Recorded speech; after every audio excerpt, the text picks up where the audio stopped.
Okay, before we get on with the rest of the show, I'm going to surprise you. I'm going to give a shout out to the breathtaking performance by Victorian Premier Dan Andrews in his press conference about the Commonwealth Games yesterday. Only this bloke could make a silk purse out of a sow's ear. Now, the sow's ear in this case is, of course, the $380 million bill for cancelling the Commonwealth Games.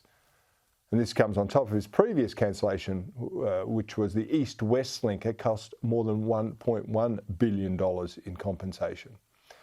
But that cancellation of East-West was at least an election promise. It was a stupid promise, but one nonetheless. Holding the Commonwealth Games, well, that was an election promise too. Once again, it was a stupid one. But the voters of Victoria are actually entitled to feel betrayed by this bloke they elected. Unfortunately, though, there's little sign they do feel like that. Sure, his polls have slipped a little bit, but he keeps on winning elections, and that's partly because the opposition are not so much lacking in lustre, but they're a bit more akin to a political black hole. Nothing of value seems to emerge from their depths. But it is Andrews himself who is a clear leader.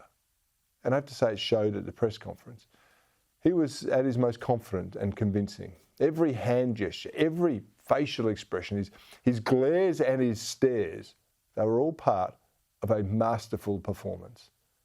His tone and his cadence, the use of pause for effect, it showed a bloke at the top of the communications game. It's little wonder no one seems to be able to land more than a glancing political blow on this guy. I mean, you don't have to like him, you don't have to agree with him, but in my case, I've got to begrudgingly respect him because he has so mastered their craft of communication.